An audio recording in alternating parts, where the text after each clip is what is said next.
ایک آدمی جس کے پاس اتنا خزانہ تھا کہ اس کی چابیوں کا بوجھ تک طاقتور آدمی نہیں اٹھا سکتے تھے، لیکن ایک لمحہ ایسا آیا کہ زمین نے اسے پورا نگل لیا۔ آخر وہ کون تھا؟ اس کی دولت کیسے ملی اور زمین اس پر کیوں پھٹ گئی؟ آج ہم اس کی کہانی کا پردہ ہٹائیں گے۔ دولت سب کچھ نہیں، یہ سچ سب جانتے ہیں، مگر مانتا کوئی نہیں۔ قارون نے بھی نہیں مانا تھا اور تاریخ اس کے انجام کی گواہ بن گئی۔ یہ غرور کی وہ کہانی ہے جو انسان کو زمین کے پیٹ تک لے جاتی ہے۔ مصر کے بازار، نیل کے کنارے آباد شہر، گلیوں میں ہلچل، ہر طرف ایک ہی نام لیا جا رہا ہے، قارون۔ قارون بنی اسرائیل میں پیدا مگر دولت میں فرعون کے امراء سے بھی آگے بڑھ گیا۔ اس کا محل سونے سے چمکتا، اس کے دروازوں پر ہزاروں غلام کھڑے ہوتے اور اس کے پاس خزانوں کے بے شمار صندوق بھرے رہتے۔ خزانوں کی چابیاں بھی اتنی بھاری تھیں کہ کئی طاقتور آدمی انہیں اٹھانے میں تھک جاتے تھے۔ لوگ حیرانی سے کہتے تھے، اتنی دولت ایک انسان کے پاس کیسے ہو سکتی ہے؟ ایک دن لوگ اس کے پاس آ کر کہتے ہیں، قارون، قارون، اللہ نے تمہیں بہت دیا ہے، تو بھی اپنی قوم کے ساتھ بھلائی کرو، کچھ غریبوں کی مدد کرو، یہ سب جو میرے پاس ہے یہ تو میری اپنی محنت کا نتیجہ ہے۔ میں کیوں کسی کو دوں؟ میری قسمت، میرا دماغ، میری صلاحیت، یہ سب میں ہوا۔ لوگ حیران رہ جاتے ہیں۔ یہ وہی قارون تھا جو پہلے نیک انسان تھا، مگر دولت نے اس کی آنکھوں کا نور چھین لیا تھا۔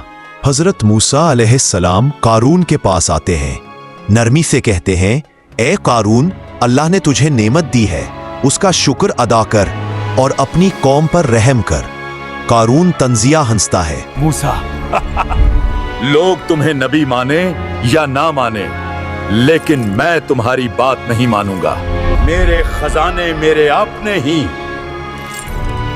میں کیسی کا محتاج نہیں۔ موسیٰ علیہ السلام افسردہ ہو کر لوٹ جاتے ہیں، لیکن قارون کا غرور دن بدن بڑھ رہا ہے۔ قارون اپنے دل میں سوچتا ہے، اگر موسیٰ کی عزت بڑھتی رہی تو لوگ میری طرف دیکھنا بھی چھوڑ دیں گے۔ مجھے موسیٰ کو بدنام کرنا ہوگا۔ موسیٰ کی قوم میں جھوٹ پھیلائیں تاکہ لوگ موسیٰ پر شک کریں۔ بنی اسرائیل میں فتنہ پھیل جاتا ہے۔ ایک نبی کے مقابل کھڑا ہونے والا یہ انسان اپنے انجام سے بے خبر ہے۔ ایک دن قارون اپنے خزانوں کی نمائش کا اعلان کرتا ہے۔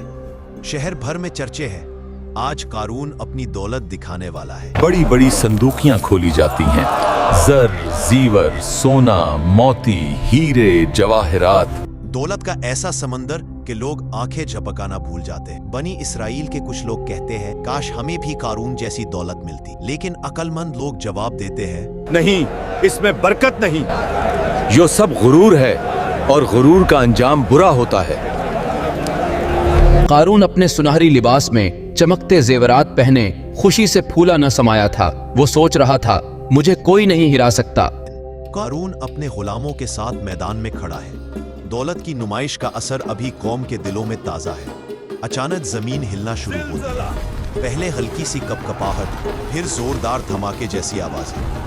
لوگ چیخ اٹھتے ہیں، زلزلہ، بھاگو! قارون زمین پر توازن کھو دیتا ہے۔ وہ اپنے خزانوں کو پکڑنے کی کوشش کرتا ہے، مگر زمین اس کے قدموں کے نیچے سے کھسک رہی ہوتی۔ قارون چیختا ہے، مجھے بچا لو، میں معافی مانگتا ہوں، مجھے میری دولت بچا لو۔ لیکن دیر ہو چکی تھی، زمین اس کے قدموں کے نیچے پھٹتی ہے اور قارون آہستہ آہستہ زمین میں دھسنے لگتا ہے۔ قارون، یہ اللہ کا عذاب ہے، اس کی نافرمانی کا انجام ہے۔